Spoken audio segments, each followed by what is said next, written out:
జాతీయ కార్యవర్గ సమావేశాలకు సర్వం సిద్ధమైంది. ఇవాళ రేపు ఢిల్లీలోని భారత మండపం వేదికగా ఈ సమావేశాలు జరగనున్నాయి.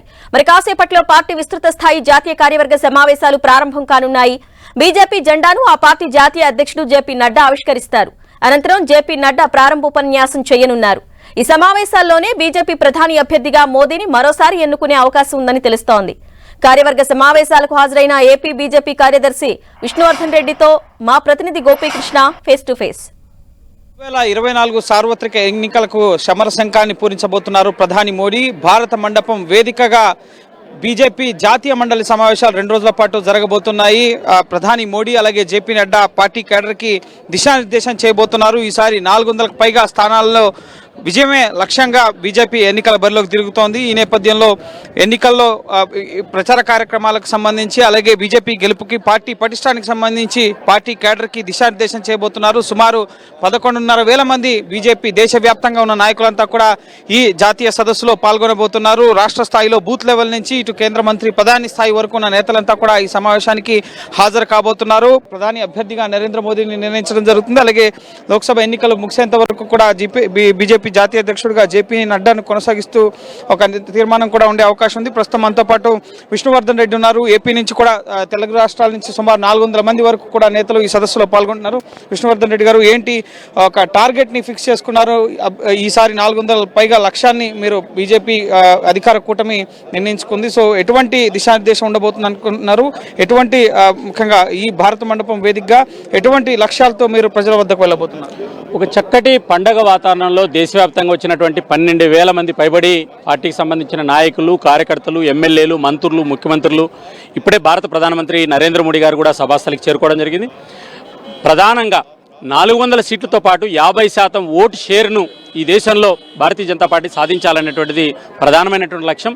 నరేంద్ర మోడీ గారు 3వ ప్రధానమంత్రిగా హ్యాట్రిక్ సాధించబోతున్నారు. అదేవిధంగా బీజేపీ 3వ అధికారంలోకి రాబోతుంది వరుసగా. కాబట్టి ఈ పరిస్థితుల్లో ఖచ్చితంగా ఈ దేశ ప్రజలు మద్దతును ప్రపంచ నేతగా దిగిన నరేంద్ర మోడీ గారికి, భారతీయ జనతా పార్టీకి ఖచ్చితంగా ఈ సమావేశాలు పెద్ద ఎత్తున ఉపయోగపడతాయి. ఏపీకి సంబంధించి ముఖ్యంగా పొత్తులపై ఒక క్లారిటీ వస్తుందా? జాతీయ సమావేశాల్లో ఎన్డీఏ బలోపేతం పైన కూడా మోడీ ఏమన్నా సంకేతాలు ఇస్తారా?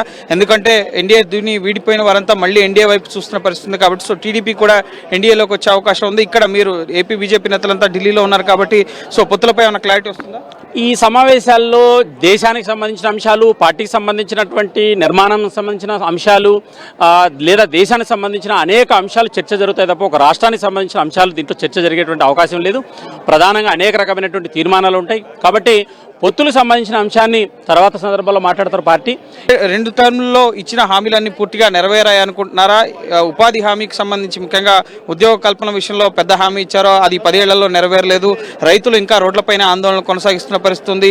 మీరు ఏ ప్రాజెక్టులు కట్టారు? ఇటువంటి ప్రశ్నలు కూడా ఈ విపక్షాలన్నీ కూడా లేవనెత్తున్నాయి. మీ జాతీయ సదస్సులో వీటన్నిటికీ ప్రతిపక్షాలకు కూడా ఒక సమాధానాన్ని, ఒక మెసేజ్ ఇస్తారా?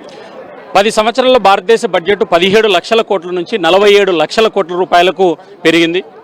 గతంలో ఉన్నటువంటి 33% నిధులు కేంద్రం నుంచి రాష్ట్రాలకు ఇచ్చేటువంటి సాంప్రదాయాన్ని 47% తీసుకెళ్లడం జరిగింది.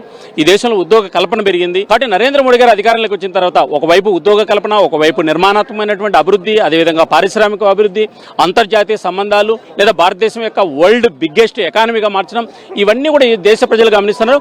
ఖచ్చితంగా 10 ఏళ్ళు ముందు, 10 ఏళ్ళు తర్వాత ఈరోజు భారతదేశానికి మోడీ గ్యారెంటీ అనేటువంటిది ఈరోజు ప్రపంచానికి సంకేతం ఇవ్వడం జరుగుతుంది. Right, thank you sir. ఇది ముఖ్యంగా 10 ఏళ్లలో మోడీ పాలన ఏ విధంగా ఉంది, దేశంలో వచ్చిన మార్పులకు సంబంధించిన అంశాలపైన ఈ జాతీయ సదస్సులో చర్చించబోతున్నారు. 2024 సార్వత్రిక ఎన్నికల్లో 400 మార్కు టార్గెట్ గా జరుగుతుంది ఈ సదస్సు అనేది. సో విస్తృతంగా పార్టీని ప్రజల్లోకి తీసుకెళ్లేందుకు ఇక్కడ ఈ వేదిక నుంచే ముఖ్యంగా ఎన్నికలకు సంబంధించిన ప్రచార కార్యక్రమాన్ని కూడా మోడీ ప్రచార పర్వాన్ని కూడా ప్రారంభించబోతున్నారు. వైభవంగా సమావేశాలు అయితే ప్రారంభమవుతున్నాయి. సో ఖచ్చితంగా ఇది 2024 సార్వత్రిక ఎన్నికలకు చాలా కీలకంగా కూడా ఈ సదస్సును బీజేపీ క్యాడర్ భావిస్తోంది. Corporation Bharat, Gopikrishna, 10 TV, New Delhi.